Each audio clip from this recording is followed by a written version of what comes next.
Yeah, feeling good on a Wednesday. Except it's Tuesday. Sparkling thoughts. It's Monday, sweetie. I am Lord. It's Monday. Stop it. It's Monday, right? Is it really? Yeah, it's Monday.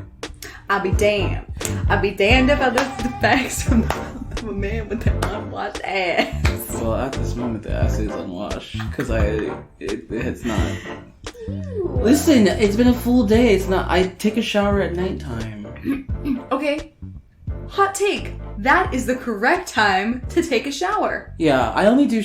I do showers in the daytime if I gotta, get somewhere. Sure. But most times, because I know I'm gonna be, doing a lot during the day, I don't want to take 2 showers. Okay. So I shower at night. That's totally fine. The reason that I say that... Okay, so people who take morning showers and morning showers only, okay. I don't understand you. I don't get it. Well, here's my thing. I don't want to wake up that early. Mm-hmm. I don't want to do it. Here's the thing, also. I don't want to sleep in my bed disgustingly dirty from the day. I'm not trying to bring my day into the bed. That's disgusting. Stain the sheets. Disgusting. Oh, man. Rachel, you idiot. Now I can't charge my iPad. I hope you're happy. God. I miss Vine. I am that person. I really do miss Vine, too.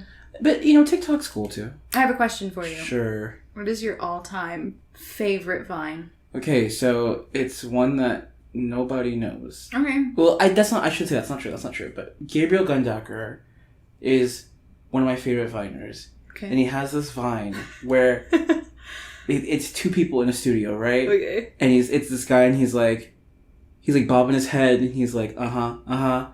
And he goes, can you turn me up? He goes, it is up. He goes, no, can you turn me... Oh, no.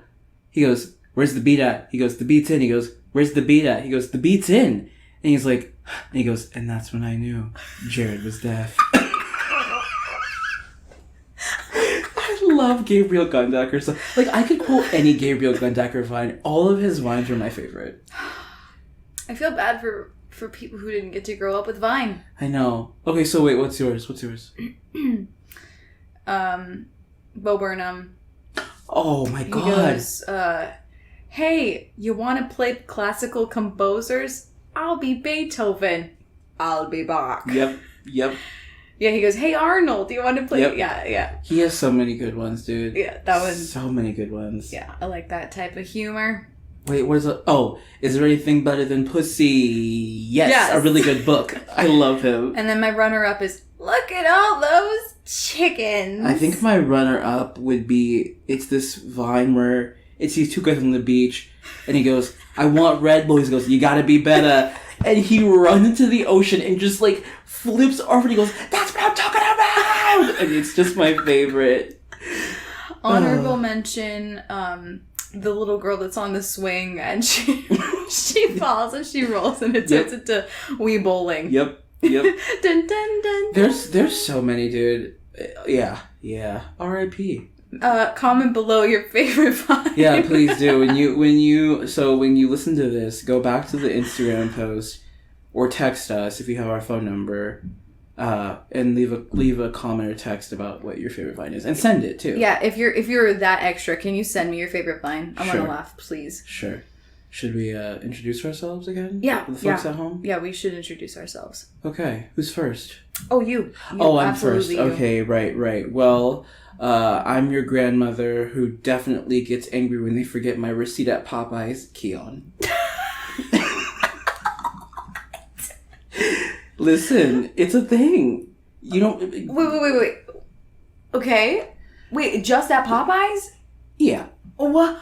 Do they do it often? Yeah. Do they have that thing where, if they forget your food, your receipt... You get, a free biscuit or something free? like that, so you're like, hell yeah, honey. Oh, my God. Hell yeah, I get that free... but you gotta have the honey. Mm-hmm. You can't be eating them Popeye biscuits dry. Oh, honey. It's dry. Fucking You're gonna choke and die. It's like eating a brain. Fucking assassinate somebody eating a Popeyes biscuit, dude. Just kill them. I'm swearing a lot in this episode. Sorry. Okay. Yeah, no, me too. My hands are all clammy. Oh, that's it. My hands are all clammy, Jill Jones. There we go. Good morning, children. Good evening. My favorite thing to say now was from Pose, And there's an episode where Billy Porter gets on the mic and he goes, "Good evening and good morning, hookers." And that's just my favorite. Because it hits all the bases. It hits all the marks. Well, I'm talking about Pose. If anybody is listening from the... I was at the Recording Academy. If anybody's listening who is a part of the voting team or can figure out how to get MJ Rodriguez an Emmy for her time on Pose, talk to somebody, because give a woman an award. My God. Come on, get her the award. Jesus, dude. So, do you want to tell them or should I? You should tell them, because I'm still new to this. I'm still processing. Ladies and gentlemen, we're having Déjà Vu. Excuse you. Oh, I'm sorry. How could I? Ladies, gentlemen, gentle theys, and everyone in between. Thank you. We're having Déjà Vu today because... Come on. If you get that reference, I'll give you $25. $25. We recorded episode 4 yesterday. And, July 11th? Yeah. And, it didn't record. So. And listen, we're not upset. No, we're not upset. We're not mad. Technology happens. Things happen. We're still learning. You got to do what you got to do to get the job done. To get that cheddar. Yeah. Even though, are you getting paid? Oh. Honey, this is my free time and labor because I love this. Same. And so, we love it, so it's totally okay. It's the excuse to be fools on the mic again, so I'm fine with it. Mm-hmm. Yeah, we're back. Right back where we started from. We get right back to where we started from. Love is good. Look at me strong. We gotta get right back to where we started from. Okay. Where do you know that song from? Oh, that's a great question. I think The Parent Trap? No way. There's no way they used it in The Parent Trap because they used it in the Extremely Goofy movie. That's what it is. When I was a kid, I wanted a Goofy movie really bad for Christmas. Sure. My grandma got me an Extremely Goofy movie, and I was really bummed, except... Hot take, and I'm sorry, everyone, please don't come for me, but an Extremely Goofy movie is really, really good. On par with a Goofy movie. I agree. My memories with them just goes back to the days of when I used to play football, and our coach would take us to the goals games. And it's crazy because I'm wearing a goals hat today. No. Goals hat. Oh, look at that. But we would sit in the back of the van and watch that on the way to the goals game, and then get beer spilt on us and just be like, yeah, this is great. Love it. Oh man, the days of when football was my life. Wow. Yeah. There's a lot to unpack there, I'm sure. Coach DJ, if you're still alive and kicking and you listen to this, man. Oh my God. You were right. Damn. You were right. I have a question for you. Sure. And this is not an original question and not an original idea at all. Sure. But I am actually interested because you do have an alcoholic beverage in hand. And I was just wondering, why do you drink this week? What's making you want to drink this week? Oh boy. Listen, I could... I've already shouted them out before, and Cassandra, you know what it is. And that's why we drink ATWWD podcast. They always ask that before they start their episode. And and I'm drinking some wine. So tell me what you're drinking and tell me why you drink. I'm drinking it was gold tequila and hold on. Sparkling watermelon juice combined. I feel I'm getting a little hot on the mic. Please forgive me. And I drink this week to men who are inconsistent in their truths, who are jealous at the core and don't know how to admit it to themselves, who, rather than just be honest with where they're at, would rather manipulate and betray all those around them to get to a higher position. Wow. And I say, I don't want to deal with that. It's really exhausting because I go, it's much easier to just say I'm hurting, or it's just easier to say I'm not doing well, than to sit up there and just wreck somebody's life because you think you're going to get ahead.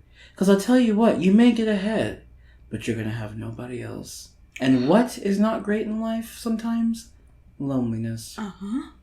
Wow. Sorry, I got a little hot. Yeah. Yeah. You okay?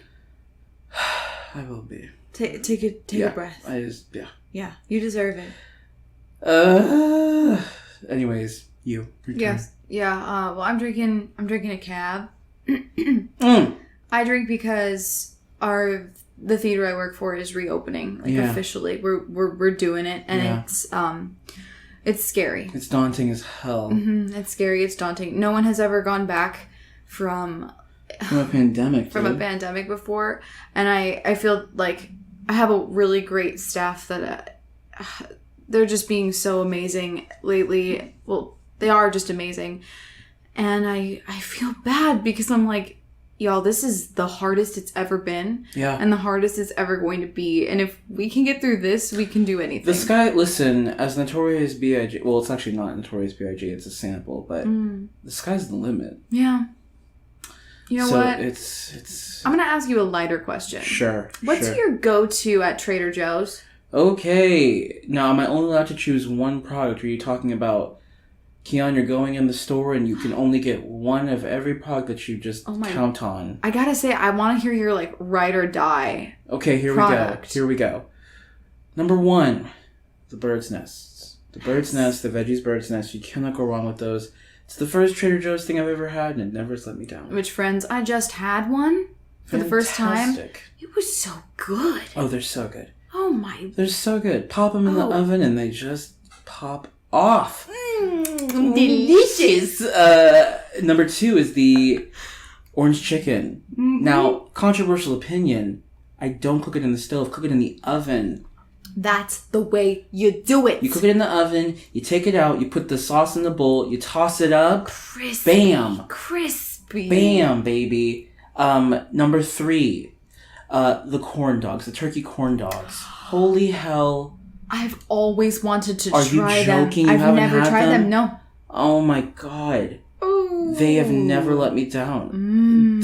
I love a good corn dog. Icons. Number 4, the ice cream cookie sandwiches. Delicious. So good. And then I'm going to say number 5. Ooh, I'm sorry. I'm going to do 6. Okay. Number 5 is the ABC bars. Mm-hmm. They're delicious. Number 6 is the 5-spice Asian noodle chicken salad. Oh, I've had that. Those products, every time I go, if I'm low, I stock up. Nice. Every time when I buy them, never let me down. Stock up. Stock up. Stock up. You? Yeah, so that sparkling watermelon juice that you're sipping on. Sure. That is my favorite beverage. Shout out to the sparkling blood orange, Italian soda. Oh yeah, but I don't like to drink a lot of soda. A lot of sugar in that. So that's why I don't drink it. These sparkling watermelon ones, they only have them during summer. Boo. I know. And it's pretty light on sugar, just super delicious. Sure. Love the chicken sausage breakfast burritos. Sorry, I'm putting my finger up because that was my first sure. The chicken sausage breakfast burritos are slapping. They are so good. So good. So high in calories, which I don't usually care about, but... 550 calories, baby. One day I did turn it around and went, oh. And I don't care. Oh, I don't give a damn. Listen, I don't give a damn. I will never be skinny in this life, and I'm fine with that. Number 3? Any of the perfect bars. They sell them other places too, but Trader Joe's carries every single flavor. They're delicious. I've never had them. They're like protein bars, but they're they taste like candy bars. They're so good. Ooh. They're so good. Wow, okay. I really love them. Sure. I don't know if they have them anymore, but there are these little tiny mini brie wheels. Love brie. I just love cheese. I don't know how to feel about brie just yet. I love it. I don't eat it enough. I don't eat it enough to be I have an opinion. Mm-hmm. You know? Yeah. So I'm neutral. And then mine, also those chocolate chip cookie sandwiches. What are they called again? I don't even know.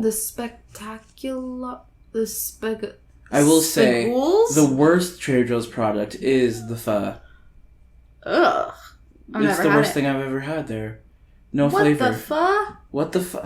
Get out. Okay, listen. It's actually your apartment. It's your apartment. It's your apartment, so I'll get out. Please leave. No, don't leave. Oh, they're called the Sublime Ice Cream Sandwiches. I ain't got Santeria. Dillon. Thank you, Dillon. Eric and Dillon. That's the names. That's it. It's sticking. Thanks a lot, Dillon. Per Hoban and per Clark. Okay, Kiki. I think we need to get started here. Let's get down to business. Let's get down to brass tacks. Who's that? Brass tacks? You never heard that? No, what's that? You never heard the saying, let's get down to brass tacks? No, what the hell is that? Oh, well, now I feel foolish. Is that not something people say? Wait, I don't know. What is it? Let's get down to brass tacks. What the hell is a brass tacks? Sounds like something that's kind of dangerous. Details of immediate practical importance. Usually used in the phrase, get down to brass tacks. Well, this is a first. You heard it here. Listen, I heard it in a movie, I'm sure, somewhere that I... Wow, never heard of and this. then it just became a part of my... Oops. Like, the things I say. You hear that knee pop a couple minutes ago? Jesus. Ooh, how was that? Felt good. Kiki? Yes. Do you remember what we did this week that... Yes. Kind of blew our mind holes Two things. We had an adventure. Oh shit. We had an adventure last week because... It was an adventurous week. Well, the cover of this episode... we went on a boat, kids, but we did not have on our flippy floppies. That's a Lonely Island reference for any fans out there. Mm-hmm. I didn't. The boat. The boat. The boat. We went sailing. With the Hobans. Take me away.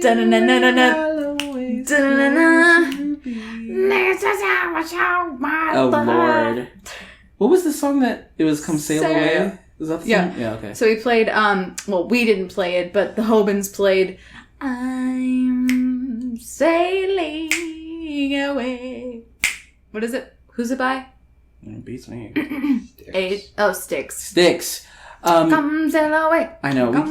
Just so everybody knows, it was a great time. It was a really wonderful time. We did recreate the iconic album cover from one Miss Lizzie Grant, a.k.a. you may know her as Lana Del Rey, from her iconic 2018 album, Norman fucking Rockwell. If you haven't listened to it, I strongly recommend. Lovely album. It's a poetic piece of art. Love it. Yeah. And it was just a beautiful day in San Diego, and another reason that I feel so lucky that I get to live here. Yes. It was my first time, and shout out Ed, it was Kim. Your first time. It was my first time. Ooh. That's two firsts. Yeah. What is it called? Brass tacks? Brass tasks? Brass tacks. Like. Jeez. Tax. Whatever. Not like I'm paying my taxes. Yeah, sure. Yeah. That and then this boat. But shout out to the Hobans. That's Ed, Kim, Braden, Cameron, and we can't forget, last but least, Dillon. Good people. They are. And we're very grateful that we got to be there. Extremely. And then the other adventure that we had... Wait, hold on. Can we say something real quickly? Yeah. Shout out to what was it called? The Fish Shop? Fish Shop! You ever like see those scenes in movies where like it's like so much talk and then the food shows up and it's just silence. The way that I think we all didn't realize how hungry we were because the food got to that table and the way we all just were like chopping and chewing in silence. We were just like, let's get this grub. Yeah, not a single person was speaking. We went to a fish shop. The best fish shop, according to Ed, is in Encinitas. And I gotta say I agree. But we did go to the one in PB because it was close. But fish shop is dope. Go if you can. Really go. If you like seafood. Like, definitely go. It was so yummy. Anyways, I'm so sorry I interrupted you from our second adventure. Yeah, the next adventure that we had was I invited Kian and Dillon to come with me and run through my friend's new escape room. Damn. Do you know what this is? What? This is the third first for Kian. Oh, what? It was my first escape room. Yeah. Wait, what was the other first? The boat. Uh-huh. And then brass task. Oh, brass tacks. Brass tacks. I'm gonna punch you. I'd never heard of this before. So the escape room that we did, my amazing friend Tyler Owens, who I've known since 7th grade in middle school. Isn't that amazing? Middle school. Like, this is back, like, way, way back in the day, before, like, any of us knew what was going on. Listen, I think I knew what was going on. Oh, yeah, I had no idea. That was the first time I laid lips on a boy. Oh my gosh. So special. Yeah, I didn't, like, care about boys or girls or anything. The thing I cared about most when I was in 7th grade was Britney Spears' Circus album. You know what I cared about? Free Britney. What? I cared about Repo the Genetic Opera. I cared about High School Musical. Dude, I was obsessed with High School Musical 3. And I also was obsessed with Repo the Genetic Opera. Yeah, I cared about the Pirates of the Caribbean movies. Sure, I cared about The Hills because it was ending. I cared about Star Wars. Oh, I cared so much about Star Wars. I also cared a lot about The Sims 2. Okay. And then when I hit high school, I, became, attracted to other people, and then my life was ruined. I came out as gay, so, yeah. Anyways, so Skeleton Key escape rooms. I don't know if they are open yet, but they are going to be. And my amazing friend, literally built this escape room. And I've done a few escape rooms before, but Kian had never gone. No. And the theming. Oh, dude. The art. The smells. I genuinely... Listen, I'm a sucker for things that want to attack the senses. And especially smell. Because smell... Prime example. Everybody talks. If there's a primal smell that everybody can agree, oh yeah, I know what you're talking about. You know what I'm going to say. It's the Pirates of the Caribbean water. Oh my gosh. Everybody knows what that smell is. Yes. And it takes you somewhere. It's a sense of nostalgia. It goes, oh, a memory's attached to it. The olfactory lobe. Yes. Yeah. Yes. Smell is such a sense that is not, I don't think when people, I mean, of course you can't always do it, but okay, I'm sorry, but shout out to Scratch and Sniff, Rugrats movies. Anyways, long story short, no, I was, for my first escape room, I was really blown away because it really did, I felt so immersed the second I was in there. It was absolutely incredible. Yeah. And I was so grateful. So we'll have to post a picture because we can post the picture. So shout out to Skeleton Key Escape Room. Shout out to Tyler. And Tyler actually has their own podcast called Dread Time Stories. So you can follow both Skeleton Key Escape Rooms and Dread Time Stories on Instagram. Incredible. It was a great time. I was really honored to be there at all. Honored that they asked us to be there. And sure. I was so impressed. We talked about it all night. Yeah, it was a really, and I mean, I kind of want to go back. Yeah, same. It was a really... It was so involved. Yeah. It was very hard. By the way, if anyone asks, we did not escape. No. Usually escape rooms, you have an hour. We didn't make it. And I won't lie, I was a little bit lagging. I was a little... Oh, you were doing great, Keith. A little bit. I was a little You laggy. did great. But I had a great time, and I really... And listen, it's also in this cool abandoned motel. Oh, it was in the coolest little part of Convoy. Yeah, that's right. It's in Convoy. So cool. So you go do your escape room, and then you get your food. Our dumbasses, we were Oh my god. We're down the street from 52 Realms. Yeah. And it's 9:30 at night. And we're like, ooh, let's go try to get into a speakeasy with Idiots. think we're on that no reservation culture, thinking we can walk in the door. And she looked at us and she was like, we're booked for the night. And we were like, yeah, that's fair. We were like, that's fair. That's honestly, that's totally fair. Yeah, totally Kyle. I was embarrassed. I was so embarrassed. I wasn't because, listen, up until about 2018, that's actually not true. I'm such a reservation hoe. Listen, I'm sorry, but you gotta make reservations. You need to. Listen, respect. Normalize making reservations. It's reservation culture. If you're about brunch culture, you're about reservation culture. And if the place doesn't take reservations, and you show up early. You can show up early, and a lot of places you can put yourself on the wait list before you get there. Yeah. Just make a reservation. So anyways, Shout out to Tyla, to the, what was it called again one more time? Skeleton Key Escape Rooms. Shout out to them. And if you have the chance, please go support. Yeah. It's also made by somebody who's a part of the LGBTQ plus community, which is a rarity. Yeah. It's LGBTQ run. So cool. Support your queers. We love that. We do. So yeah, those are our experiences this week that we wanted to share because we're just like really lucky. We are. Oh, sorry, one more thing I wanted to mention about escape rooms. Honey, I really think that escape rooms are going to kind of like start making their way into the theater world. It has to. Because the immersive aspect of escape rooms is on par with some immersive experiences I've had like theatrically before. Sure. And like that's like the level we want to get to. Yep. As like performers and as artists, we want to be there.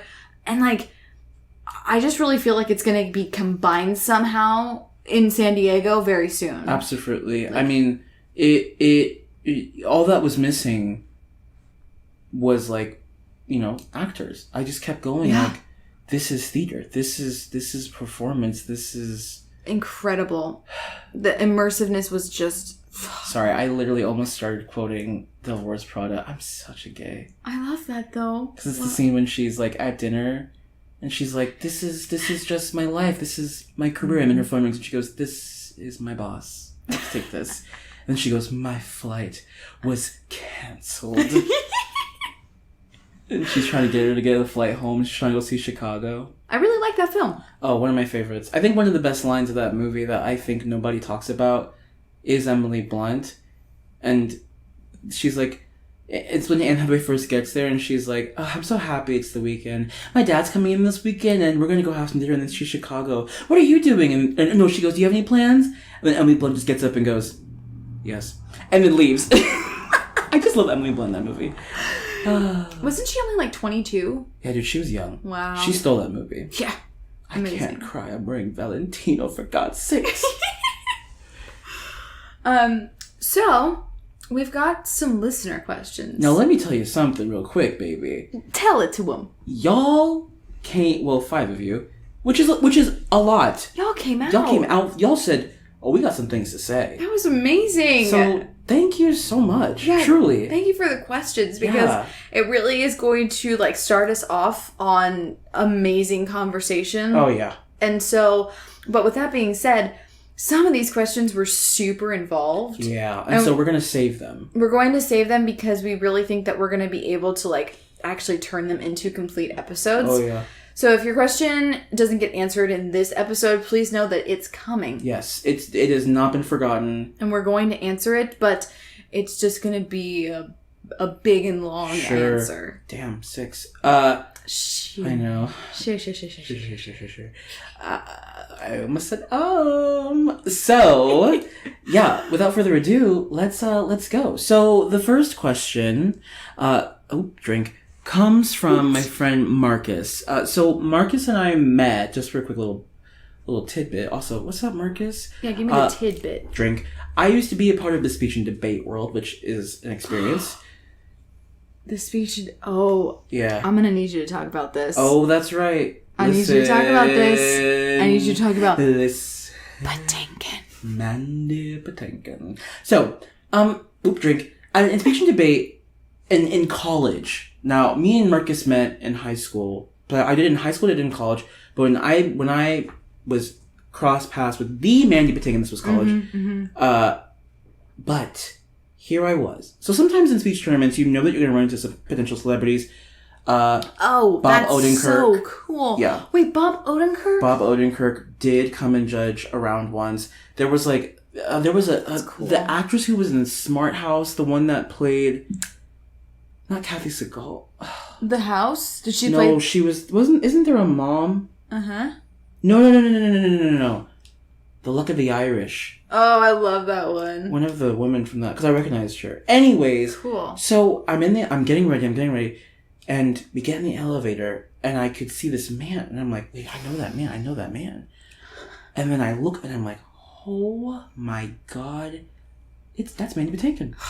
And I'm like trying to tell my friends, I'm like, yo, like, do you see who it is? I would have lost it. And they're like, who is that? And I'm like, yo, The Princess Bride, Sunday in the Park with George, Homelander. Like, I will say that he's more of a cherished American theater actor, but still, he's Mandy Patinkin. Uh-huh. So I'm like, oh, wow, how amazing. Then I get to my round, and I'm like, he's my judge. I'm gonna perform for Mandy Patinkin. Are you kidding me? I was so nervous, but like cool. I made sure that I was on my A game. Now here's the thing: you're not speech and debate is very strict, which I can. We could spend a whole episode on speech and debate because it's a world. Oh. It's a world. Dude. I don't know anything about it, so that would be really cool. God. And it's trust me, high school is so different from college. Like really. Whew. Can I ask like in what way? In the sense that high school very much is both. Well, high school is very much like, ooh, who can schmooze? Okay. Who has money and who can schmooze and who can do stuff that parents are gonna eat up. Because parents usually judge the tournaments. So stuff that parents eat it up is those kids will do so well because if the parents can like it. Would the kids do like dad jokes? Yeah. Like there was like because there's different events. Like there's debate and then there's speech. And speech was just like competitive acting and there's different things. But there was one called OPP, which is original prose and poetry. So people would write their own pieces, and those ones were always the ones that you were like, oh, there's all the corny jokes that are making this mom in the back laugh, and there he goes winning first place. So there's that. But so you're not supposed to talk to the judges. Oh well, and college is very much like technique. Okay. So in college you have to hold a book, and so it's all about bookography. Wow. What do you do with the book? How do you incorporate the book? Because when you can do that well, people lose their minds. Interesting. Drink. So, you're not supposed to talk to the judges. Wait, go ahead. I thought I had to sneeze. You scared me. I'm so sorry. I thought I was going to sneeze. And then the second I surrendered to it, it left. And now I feel like I'm going to cry. It's okay. Listen, if you sneeze, it's human nature, baby. Yeah. So, the rule is no matter what, college, high school, you do not speak to the judges. You do not speak to the judges. You tell them thank you. You don't shake their hand. You just say thank you and you leave because it's too much of a like you're trying to schmooze. You're trying to be like thank you so much for judging me, and you like check your score to be like I didn't get the 2. So, anyways, I'm about to leave. I'm in my elevator. He comes and I'm like, and he stops and he goes, I just want you to know you're a very talented young man. Oh my god. And but anyways, Marcus and I know each other from high school speech and debate. He went to La Costa Canyon High School. Hey Marcus, thanks for listening, bud. Dillon is also, what's the word called? An alumni. So Marcus asked, now that we get into the question, he asked, what's the story of your friendship? Oh man. Now, we have 2 different stories because I have one way and Jill has one way. Yeah. So, you want me to go first? Sure. Okay. So, that's 7. Kiki and I met at Grossmont College in like 2013, 2014. 14 because I hadn't graduated college yet, so 14. Got it. So 2014. And I had started, so I graduated high school in 2012. That's 10 years next year. Now you listen here, you motherfucker. I can do that math. You son of a bitch. Listen, it's only 2 years after me. That's terrifying. Yeah, it's weird. Anyways, so I started at Grossmont College right as soon as I graduated because I had given up on theater. I had decided I'm not going to do theater. My grades were good enough to like go to a university to do theater, but I decided against it mainly because I wanted to try to make some money in the world. Listen, and there's a stigma that as an artist you can't make money. Yeah. And when you're young and you're just getting out of high school, boy, when your parents are like, you ain't doing that, boy, is it being pounded into your head. Yeah, and that was hugely like influenced, and that was a thing that I had to go through, and absolutely. So I was at Grossmont, and I was only taking like my regular GE classes, but I decided I was gonna sign up for acting 1 just cause like I was like I just want to see what this college theater stuff's all about, right? And my very first acting class, my teacher said, you should really consider auditioning because we're doing Romeo and Juliet, and I think you'd be really good. And this teacher was? Jen Thomas. Shout out. And I was like, oh boy, I don't know, but like it's just drawing me in. And so I did it. Actually, you know, I was trying to sabotage myself as a theater artist. Did I ever tell you about that? No. That's like one of the reasons I started getting tattoos. Yes, you did tell me this because you're like, they're never gonna hire me. I started to get visible tattoos because I was like, I don't want to make my money acting. I don't want it to be my career. Right. And this will just like help to solidify that. Well, right. I got cast as Juliet. And then after that, I just like became a part of the program. I literally took every single class that the theater program at Grossmont has to offer. And you know what? Shout out to community college. Thank you. Shout out to community college and to anyone who's ever attended community college. Yeah. Because that stigma sucks. It does. It's really, it's disgusting. And it really is untrue. And I had good training at SDSU, but I think that my training at Grossmont was more valuable because my teachers were not as overwhelmed and had more time for me. Yeah, I do think that, and listen, I will admit, my mother can tell you all the time that I was scared of community college because I went to a college prep high school where everybody was going to Berkeley and Stanford and UCSD and all these other schools, and so when it was time to go to college, it was like, you don't go to community college. You didn't work the past 4 years to go to a community college. Yeah. But I gotta be honest with you, so much of what I do now, so much of who I am and what I take from life, I learned at community college. Yeah. And a lot of my close friends that are like my now true blues, community college. Yeah. Most of them were from Grossmont. And like, I don't want to go too far here, but before I found like the theater at Grossmont, that like I'm terribly sorry if you met me back then.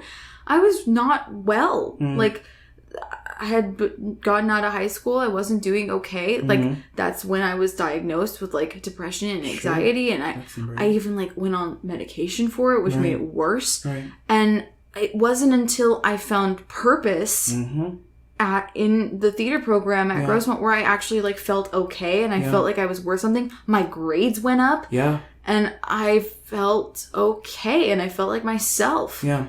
No, I mean, I definitely grew in a way that I don't think I would have ever grown. Like, I thought that it's weird how I thought I had kind of done everything I could do. In high school. I kind of felt like there wasn't much left for me. Yeah. You know? And then I got to Grossmont, and I joined that department, and it just like, sometimes you just need to push and you realize that like you are worth a lot. Like you really do have a lot to offer, but you have to surround yourself with like an environment and people who also see that in you, who like encourage you and like push it for you, right? But at the end of the day, you have to see it in yourself. Yeah. But I do have to credit Grossmont for giving me that environment because it completely changed the way I looked at myself. Truly. Yeah.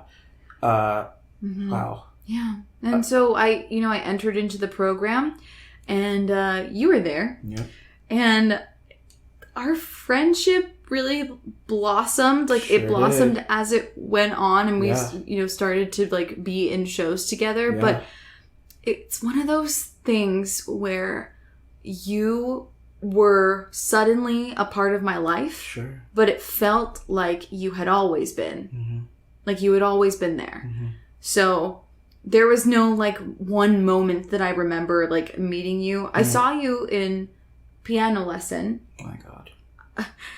And then you stage managed Lucky Stiff, and I was a performer in that show. The lead again. Don't shy away. Don't shy away. Listen, don't shy away. You know you were lead material.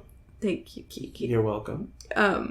But the best stage manager I've ever had, and I don't want to say like that. I'm not trying to be. You were incredibly organized and kind, and I was just like, if I am friends with this person, I am gonna cry. Like this is amazing. Yeah. And it just felt like you had always been there. Thank you. So thank you. That's like my story of how we like started a friendship. It's funny because this wasn't the exact story you told yesterday, but some of the wording was the same, and I'm still emotional. Kiki. Oh, okay. So, anyways, let's keep this quick. Okay, here we go. No, don't make it quick. Sorry, our producer just told us how long we've been talking, and it literally only feels like 5 minutes. Yep, this is what happens. So, 2014, I'm in the piano lesson. I finish, and people are like, "Whoa, man, you were so good! Whoa, whoa, whoa, You're whoa, whoa, so you're cute. so amazing! Like, whoa, come to this party at our friend's house." And I was like, "I've never been to a college party." So, Not you doing the fingers. oh my god, you know me. I just did the whole like, maybe we could be friends. So I go to this college party. Me and my good friend Hannah Conway.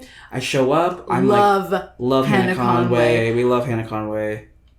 Yeah, we love her. So get there. I'm like, woo, a lot of people. I'm kind of scared. What's going on? Go run to the back, 'cause I know the back is always my safe gate. I'm like, ooh, I've never really had alcohol before. I'm gonna grab like a Red's crisp apple. I spot you. I'm like, oh, I just seen Romeo and Juliet. This is my chance. Let me just go talk to her really quickly. I walk up. I'm like, hey, how's it going? You don't know me. We never met before. I'm Kian. You were great in Romeo and Juliet. Yeah, and then it was kismet afterwards. Yeah. Honestly. Like, now we're friends, co-workers, artists. Collaborators. Podcast hosts. Bo Burnham fans. Actresses. Mattresses. With nothing but juicy cabooses. 6 years of friendship. No, 7. Yeah. Dang. I know. Time flies. Time flies when you love each other. Yeah, it's Aww. true. Well, Marcus, thank you for that question. Yeah, it really that was does mean a a really, lot. really sweet question. Yeah. It just brought back so many memories. Yes. Of of being there and being young and bright-eyed and bushy-tailed. And then we did a show called Blue. Oh my god. And that really was a time. We were clowns. Yeah. God. And, hey, you gotta start somewhere. You do. You gotta start somewhere. You do. And with that lovely story and amazing question, we're gonna take a break. Yes, it's piping hot in this room. And we're gonna open those windows and we're gonna let some cool air as you listen to this delectable ad read from our sponsors.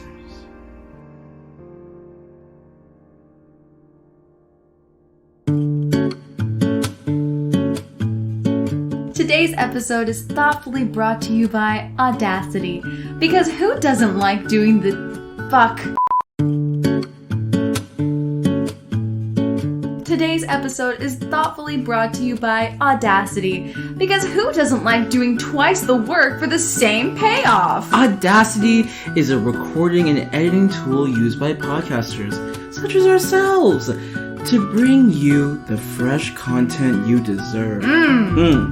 With Audacity's easy-to-use 1990s user interface, we can guarantee you many bloodshot eyes and sleepless nights, B. Audacity can cause serious side effects. Rarely the reported side effects include an erection that will not go away.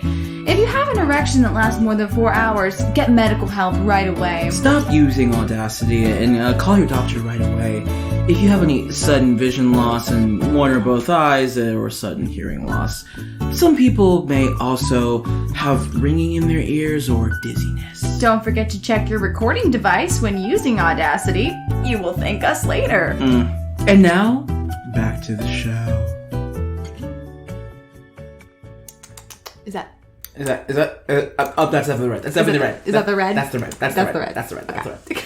You light me up inside.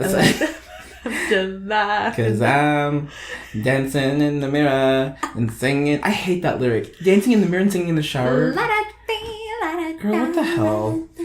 Well, welcome back. Welcome back. Yeah. I would really like to actually...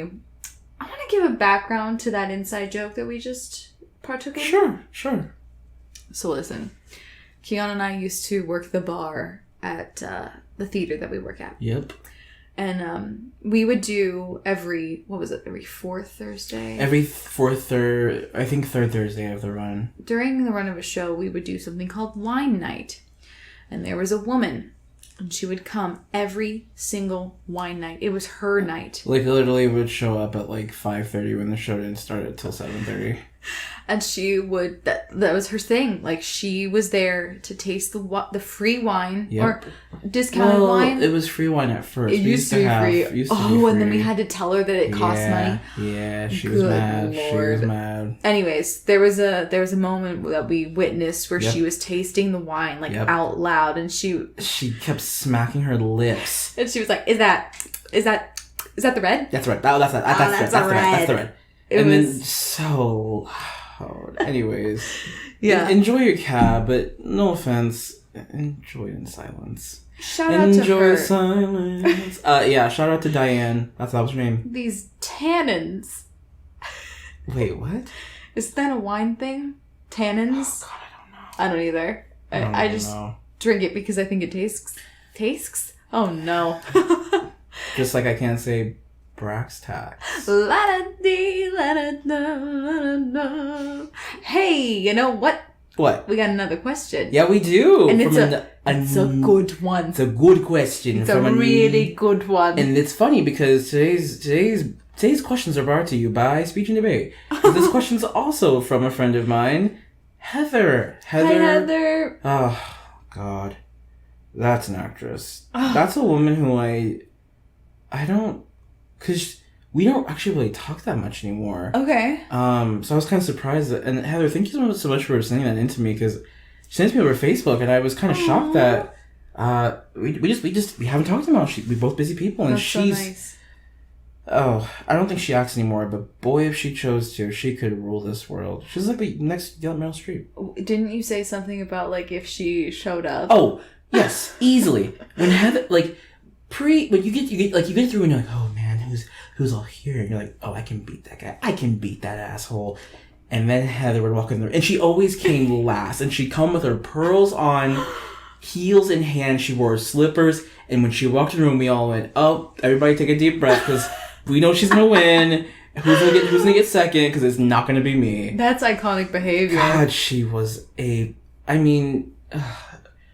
Heather, I'm sorry, I had to fangirl, because that's a champion right there. That's a national champion. I love it. So her question... Oh, go ahead. Yeah, no, please. Her question is amazing. Now, I need to preface that Heather does live in LA. Okay. So she does not live here in San Diego. Okay. So her question is... It's kind of 3 questions, which is okay. It's a full meal. Mm-hmm. First question is, what's the vibe of SD, or San Diego theater? What are your top 3 to 5 shows you've seen in town? How can audiences be pushed? Woof.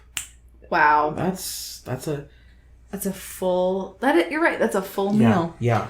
So, God. I guess let's start with the first one. Sure. The that was vibe. number 10. That's 10 shares in this episode. Are these immaculate vibes in SD, Key? Or are they, like, subpar vibes? I think that we are lucky to be living in a town that does offer so much theater. Yeah. I need to say that right off the bat, right off the gate. Mm-hmm. We are so lucky that you really can get what you're looking for the most part, right? Uh-huh, yeah. It's like if you're looking to go get more like, ooh, I want that. I want to see them spit. I want to see them sweating. I want to feel like the action is happening so close to me, I could touch it. Mm-hmm. You go to Moxie. Yeah. You go to Diversionary. Mm-hmm. You go to Signet. You go to the Rep. You go to the Rep. Sure. You want things that are more flashy. You want to get that good, hey, jazz hands. And look at what I've got for you today. You go to San Diego Musical Theater. Mm-hmm. You go to the Civic Center. You go to Moonlight, mm-hmm. You know? Before we keep going, so all these theaters we're talking about, we talked about in the second episode. Second episode, right? I know what you're going to say. We forgot to mention somebody that both I have worked with and a member of our collective has worked with, Blind Spot Collective. Yeah, so in the second episode, we forgot to mention Blind Spot. We are so sorry. Sorry. I literally, they gave me they're the first theater to produce a piece of writing that I've done, which is, I think you can listen to, it's Blind Spot and La Jolla Playhouse's Walks of Life, The Black Life. Uh-huh. Does Blind Spot have a space No.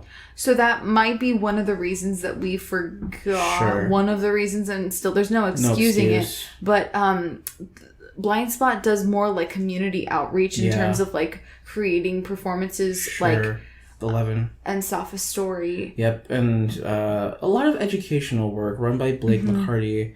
Blake. And we love Blake. So shout out to Blind Spot. But anyways, to answer that question, I feel like I said it on the recording yesterday, but I do still stick with the fact that I believe that San Diego theater is very much a melting pot. It is, and so this is an observation that someone who didn't live here made when they came to visit me. You have to drive everywhere in San Diego. Yes, you do. So in San Diego, there is no, like, I don't think two theaters are very close to each other. Whereas, like, in some cities, like, there's, like, a theater, like, arts district. That is not the case in San Diego. Yeah. You have to drive. Like, if you're going to the Globe and you're going to go to the Playhouse, that's a 20-minute drive. That's a drive. Moonlight's all the way up in Vista. I mean, I would say that, I'm going to be honest, this is just me off of my kind of memory. But the closest you can get where you're not going too far, in my opinion, is Globe, Rep, Diversionary, Signet. Yeah. Because they're all kind of not that far. It's like Globe is in Balboa, Signet's in Old Town, the Rep is downtown, and then Diversionary is Hillcrest. So it's like from the Globe, you can get to Diversionary or the Rep pretty fast. Anyways. And you could probably actually walk from the Rep to the Horton Grand. Yep. Where SDMT is. You could definitely walk it. You walk down the street. But my point in like saying that is you wouldn't think of San Diego as a theater town. Yeah. But it is. It is so like rich with different types of theater being done. So like if I were to give like the vibe in one word, I would say just like variety. There's so many different things. With that being said, though, the variety of the audience is lacking. So I really love the last part of this question, which we'll definitely get to. Yeah. Kiki, what are your favorite, like your top? Let's do top 5. I can't do top 3. I actually could do top 3. Okay. 5. Here we go. Number 1, Shockheaded Peter's Signet Theater. Shockheaded Peter. That's both of our top. Yep. Number 1. My number 1 favorite show I've ever seen. Ever. And I've been lucky enough to see shows in Edinburgh. I've been lucky enough to see shows in New York, here, Peru. Like, it was amazing. Yeah. Number 2, Uncle Vanya at the Globe. Old Globe. Yep, and that's my number 2 as well. Yeah. Number 3, Lizard Boy at Diversionary Theater. Yep. Changed my life. Incredible. Incredible. Mr. Incredible. An Incredible Boy. Incredible Boy? Drink. Thanks, Mr. Incredible. Yeah, you're the best. Drink. Number 4, right? Is this number 4 for me? Yes. So, I'm gonna say... I'm gonna say Gamma Rays Signet Theater. Oh wow. Yeah, and then that show was amazing. Oh, it just moved me.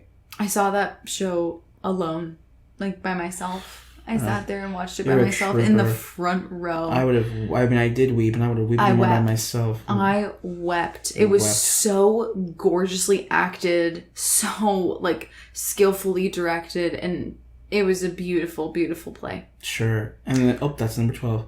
I've lost count. And my last one I'm going to say is The Tallest Tree on Earth at La Jolla Playhouse. It was a one-man show by Daniel Beatty, I want to say his name was. Okay. The only black man I've ever seen do a one-man show. It was life-changing. Wow. Oh my gosh. Yeah. Damn. Yep. You? Yeah, so my number 3 is probably Kill Local. That was at the La Jolla Playhouse. And I really, really loved the play, and I thought that the acting was really cool. Like, the concept was just awesome. Sure. And it really stuck with me. Yeah. That show just like stuck with me. Number 4. Come on. You know what you're going to say. I know what you're going to say. Listen. Okay. Say what you're I'm going to preface this. Say. I loved the squirrels at the La Jolla Playhouse. And I love the playwright. Listen. Okay. So the squirrels... People did not like it, and I get why. It was way over the top. There is absolutely nothing subtle about this show. Some people really love a long-winded metaphor. I sometimes enjoy, like, being bashed over the head with whatever the playwright is trying to say. And The Squirrels is literally about squirrels. Mm-hmm. So, like, the actors were dressed up as squirrels. The costume design was amazing. The squirrels like made like the little like the like squirrel. They had all the weird little walks with their hands, and they would shoot. Remember all those nuts? Yes. The squirrels had squirrel sex. Yeah. There was a huge metal tree. Yeah. Listen, I'll say this. I think it was a show that I would like to read and see done directed by somebody else on a smaller scale. That's totally fair. I don't have anything to drink. I don't have anything to like base it off of, and I got to see the play before I read it, and so that is an interesting comment that I can get on board with. I really, really enjoyed the costume design, and I really enjoyed the acting. I'm sorry, I really liked it. No, listen, don't apologize. This is what you love. And then number 5 is going to be Hand to God at the Rep. Loved Hand to God. Same playwright. I love this playwright, Robert Askins. I really do love his work. Another production where I thought to myself, my direction wasn't my favorite. Yeah, same thing. I agree with the direction. I really love the play. Yeah, that's fine. I would love to direct that play someday. It would be awesome. Maybe not in San Diego. I don't know if the audience is... Because, like, what I would probably choose to do with that show would be, like, even more... I would like lean into it even more. But yeah, great plays. So yeah, those are my top 5. Yeah. And then for the last answer about how, sorry, I'm going to scooch so the couch is going to... My top 5 in town. That was the question. So like what we've seen here. Oh, yes. Not ever, like in... God, ever would be a difficult question for me. Yeah. And so like that leads us to the very last part of this question. How can audiences be pushed? I have a similar answer, but... Yeah, we do. And, like I was thinking about this a lot, and I think that it's new play development. Ding, ding, ding, ding. We need new play development to be at the forefront of all of these theaters' like mission statements. Yes. If San Diego is going to continue this upward trajectory, yes, that like it's growing, San Diego still, and I'm not going to sugarcoat this. San Diego still gets a bad rep when it comes to theater. Yes. Like, people who work in New York who come to San Diego are like, their friends will be like, why are you going to San Diego? But we are doing good work here. We can continue to do better work if we're uplifting new plays. I mean, we've sent a lot of plays to Broadway, which I mean isn't like, it shouldn't be like the de facto, but sure. Something that also I think would help and I would love to see in San Diego is this idea that, how do I say it? Right now, I look at it like we're riding a bike, and we still have to say, this is a play about lesbians. This is a play about a black man. This is a play about 2 women. We have to slap these labels on it because otherwise I don't think people would come. And so I'm ready. Or it's like we have to say a trans man is playing Hamlet. You know, like we have to grab at these labels so that people will show up to the space. Wow. And we need to get to a point where we don't have to rely on those things. That we just say, here's this new play that's coming out. Here's this playwright. Show up. And it's just inclusivity. And it's just us going to the theater to enjoy stories. Yeah. You know, but there's such this thing of like, oh, it's the gay play. I don't want to go see it. Yeah. And like, just like that. Oh, it's the Latinx play. Yeah, Yawn. I don't want to see it. Oh, the play written by the woman. Oh, yeah. And it's like, get over that. Get over that. Yeah. Just show up. Mm-hmm. Show up. Yeah. And that's like, I really truly feel like Signet is going to be announcing their season, and they haven't yet, so I can't say anything. I'm sorry. Next week? But I am worried that I'm going to listen to people be like, I've never heard of any of these plays. Right. And like it be a negative connotation where it really is a good thing. Like, we should be doing new plays. So, thank you, Heather, so much for this question. It was really an amazing question to think about. Let me say this real quickly before we end it. I'll look at it like this. Sure. When Star Wars came out, because I love Star Wars. Wait, which one? Well, I love them all except for Episode 2. I'm talking about like originally. Oh, okay. Sorry, I was like, let me start over again. I'm talking about like, well, any original. Like I go back to film because I love films, right? Sure. But I think about like Star Wars, Indiana Jones, Jaws, all these huge films, these things that have become phenomenons in our culture. Avatar, for God's sakes. Everybody, you think people? Nobody knew what we were going to get into. Yeah. Nobody knew what the adventure was that we were going to go on with these things. The same thing with theater. Angels in America. Yeah. August Wilson. Like, these, like, Hamilton. These iconic pieces of theater. Do you think they got what they got because people were like, well, I don't know what it is, I'm not going to show up. No. People went because they didn't know what it was, had that experience, and then went, you need to see this thing. Wow. And then it became what it was. How does a classic become a classic? Thank you. So, that was my ending point. Sorry, I was a little parched. I had to get a little sip, but people have to show up. You gotta show up. Show up. Yeah. But thank you, Heather. Yeah. Amazing question. Yeah. I'm so grateful for it. So thank you. Yeah. Okay, Key.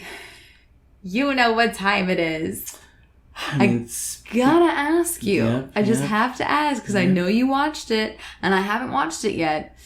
What did you think of In the Heights? All right, here's the honest review and a quick. I'm gonna be so fast about this because I'm not gonna go on a rant about it. I don't want to. Give it to me. The choreography was spectacular, and that was it. That was it. What is this? Get the gowns. Oh. Love the gowns. Well, that's how I feel about the other movie that you watched that we both have seen. That's how I feel about that movie. Okay. Drink. Yeah. Listen, In the Heights, I'm sorry. It was not for me. Drink. I just feel like... Can you explain, just a little bit as to sure. why? Just because I know that people will wonder. Sure.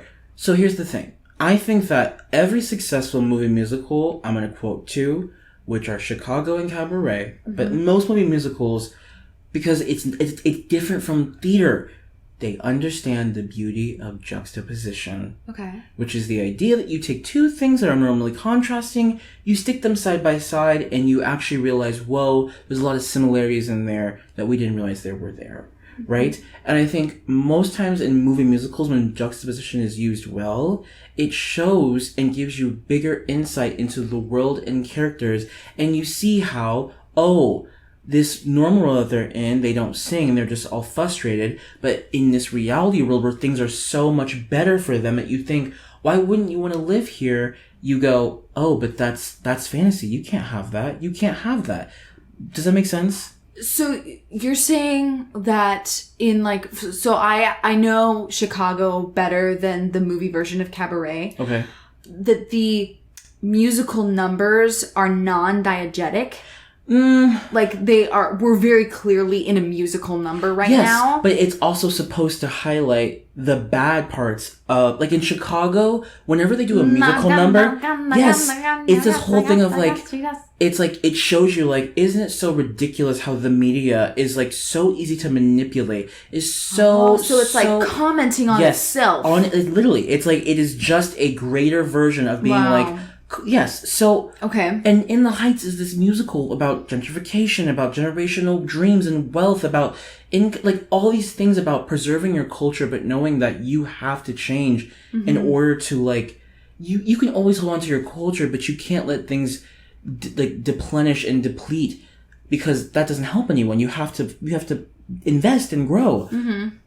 And yet, it was just let's just sing and dance and ooh and I was but the oomph, the power that this holds was missing.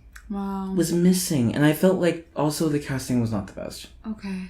I just felt like, especially because it's a piece about Puerto Rico and the Dominican Republic, that you could put a little bit more Afro-Latinx people in that, and they were, but in the back. Wow. I just think that overall it suffered from not having a Latinx voice be at the lead of that thing.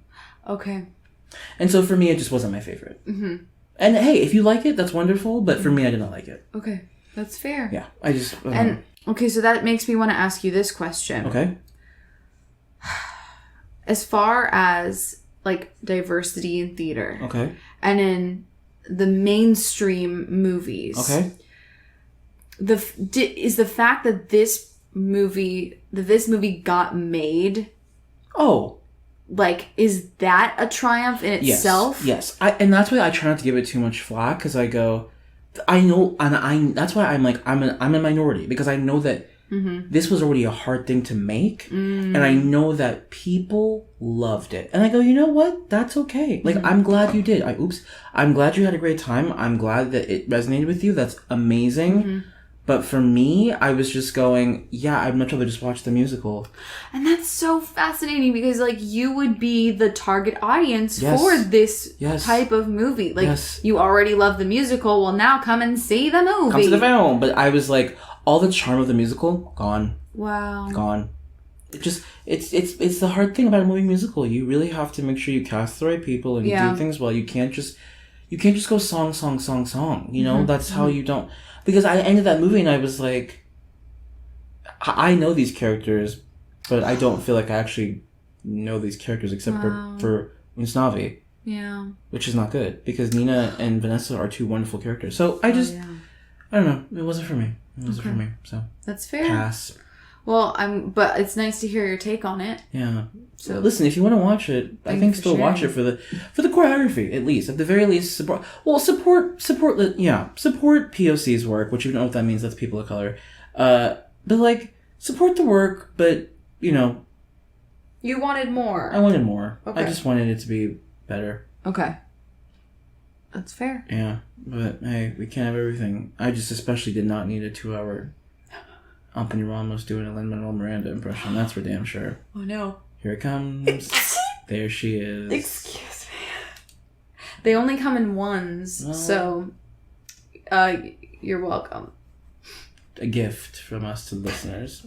But you also watched a film, which I also have I can sum up my entire thoughts on that film and what I was going to say from Aretha Franklin. Yeah, so I watched Cruella. Kiki?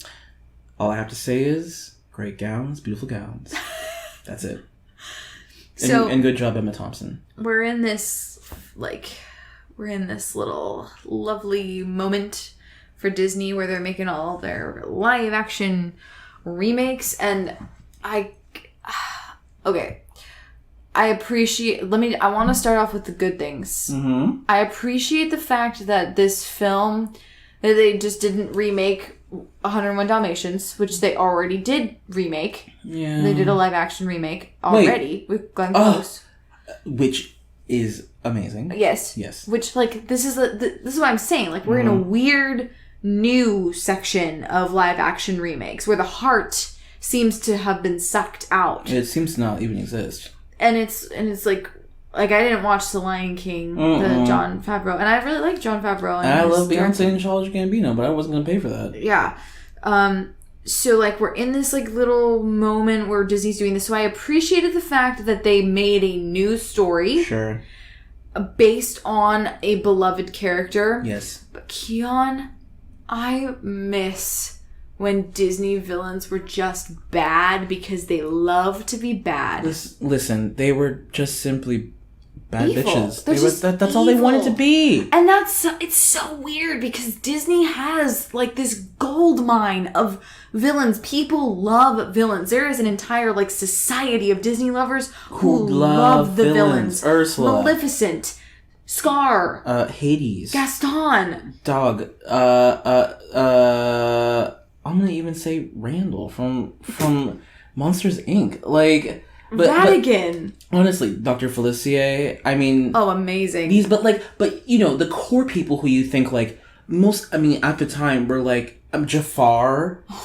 like these like red, dark, purplish and green, yes, the lime green, the grayish skin. Like you knew what you were walking into. You were not asking for anybody else but pure evil. I have a question. Yeah. Who's your favorite Disney villain? Oh baby, it all goes back down to Miss Number One, Miss Ursula. Okay. I was thinking it would probably be either Ursula or my favorite, Hades. Oh, love him too. Love Hades. Him too. I just...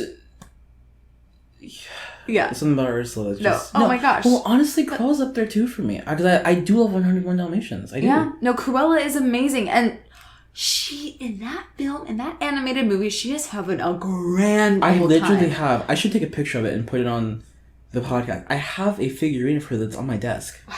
Yeah. I love her. Please, I want to see it. Sure. Yeah. Oh, that's two. So I just miss the days where villains were bad just to be bad. So no one asked for this backstory. Nope. Nobody asked for it. The film is very long. It's too long. It is very, very long. And I also don't need you to be like, she was an outcast. I don't need that. I liked... Okay, so you know how I feel about Emma Stone. Love her. Love her. Did not need the Oscar for La La Land. Sorry, everyone who thinks that. Ooh, listen. We'll get on that one because La La Land sucks. We can talk about La La Land. I don't like La La Land at all. I remember being so excited for that movie. If you knew me in 2016, it was the movie I was most excited for. And then I watched it and said, oh, oops. Hot take. People are going to come for me. I don't give a fudge about Ryan Gosling. Oh, he's alright. I don't care about him at all. Like, I don't think his acting is good. Don't tell me to hurry up. Dillon likes Ryan Gosling. Don't you Bernie me. Anyways. Bernie. Don't Bernie me. I love The Incredibles. This little rat is guilty. You and your son can go now, Mrs. Parr. Guilty. I say guilty, guilty, guilty. I could quote that whole movie. Other things I liked. Oh, I'm going to spoil something. Maybe I don't have to spoil it. Okay, I'm not going to spoil it.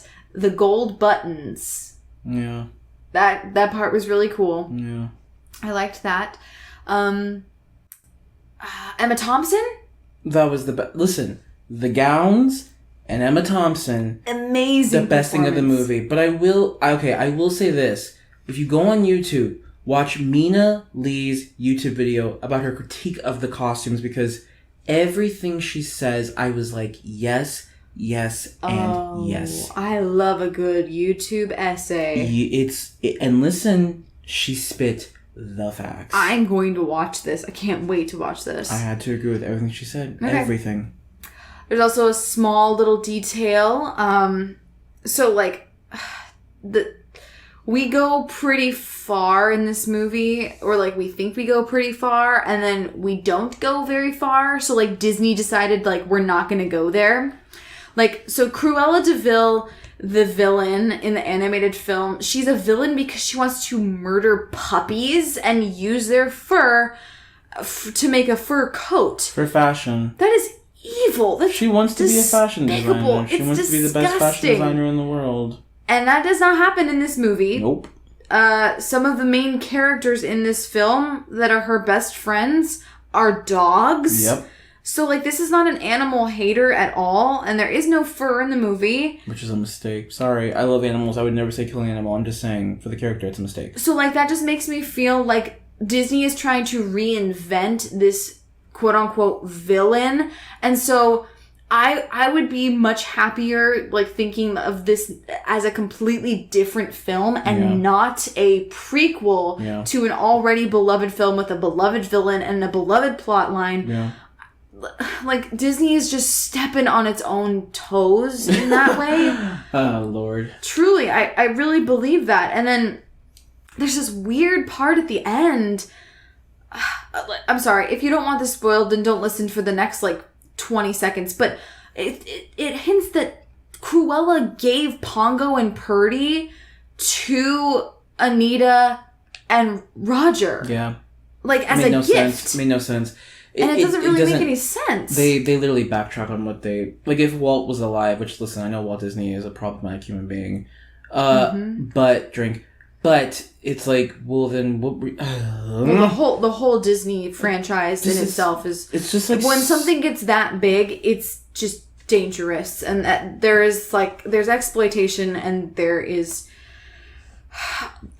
Sorry, we don't have to go into that, but my biggest takeaways from the movie are it did not need to be made. No one asked for this. I love Emma Stone. I love Emma Thompson.